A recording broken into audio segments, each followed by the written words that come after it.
So if there is a link between Maxim, Ema, Leon, all of your characters, it's how each of your characters contend with the legacy of your respective fathers.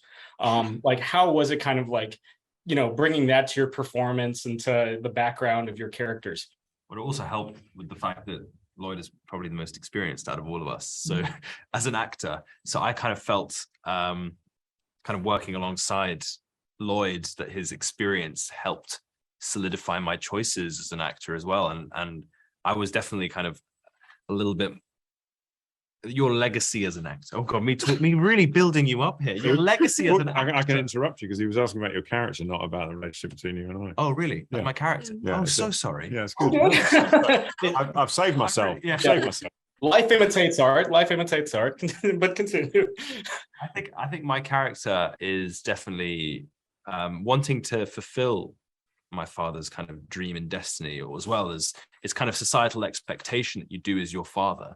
And I guess, throughout the first season, you see him wanting or yearning for something else that maybe isn't on the island, or maybe isn't where we currently are based. We live a very sheltered life, but there are rumblings around divisions in society that kind of lead on my character to potentially escape.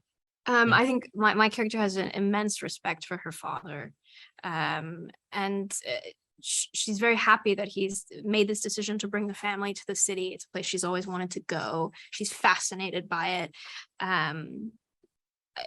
All she wants, since she's still growing up, is approval from him, though, and he's not the best at giving words of affirmation, that love language.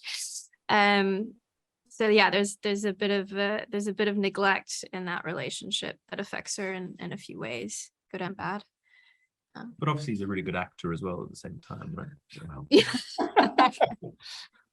Leon, I will say that it's nice. Maxim and I shot together first, and it was a while before I shot with Lloyd, and we shot this dinner scene after Maxim and I had just been working together, and sort of the frenetic, sort of young nature of both of us, and having Lloyd and his stoic, sort of calm stillness as well on screen. Stillness was.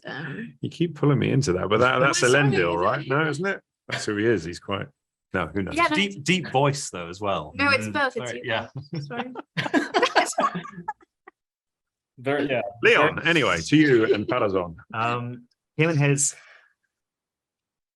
boundless respect for his father. He wants to follow in his footsteps. He doesn't necessarily know the reality of his father's job. He just likes the idea of politics and likes the look of the respect his dad gets. And I think similar to Max and talking about Lloyd, I definitely think I used a lot of my relationship with Tristan in the characterization. I have enormous respect for Tristan. I find him brilliant and terrifying in equal measure. And that was helpful. There were days when I was like, I'm trembling in this person's presence. And we don't necessarily have a warm, cuddly relationship. It is quite challenging. There's a lot of keep up.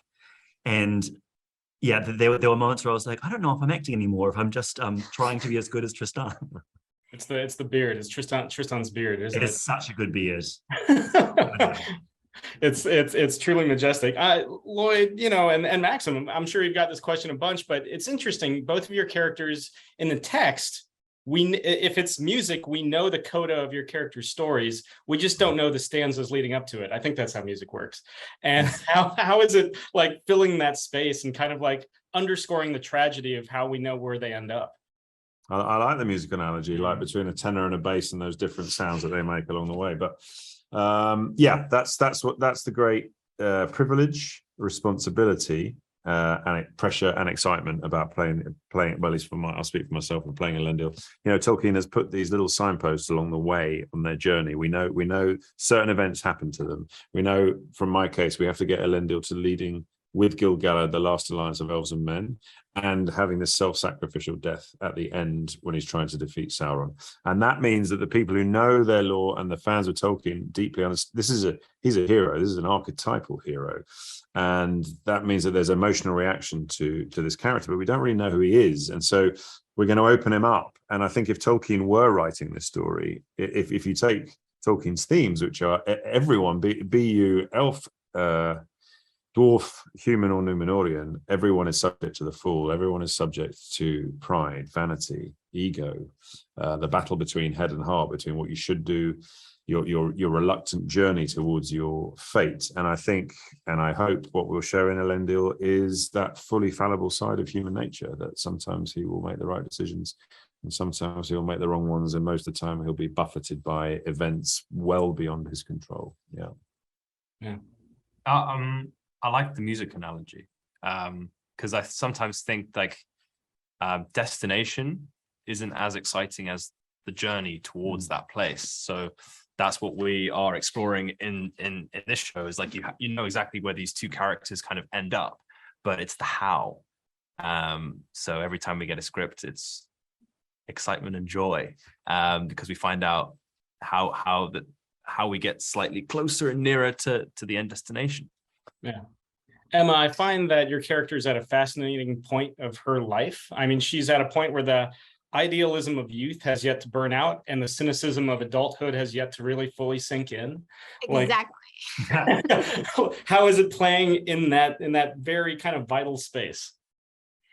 I really loved it. I think there's a sort of meta thing that happened also working on this job. I feel like I grew up a lot on it, personally and professionally. And she's been tasked with becoming an adult. It might be too soon. It probably is too soon for her to deal with what she's dealing with, but regardless, she has to. For me, it's probably the opposite. I probably should have grown up a while ago.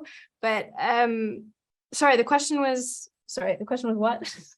Oh, it was about the. How was it playing in that space? Yeah, I know. I just had the same thing happen to me working on this job. So it wasn't that difficult to sort of play the sort of hints of cynicism when tragedy hits you, and also sort of the hope still that things can be better and you can fix things. Yeah.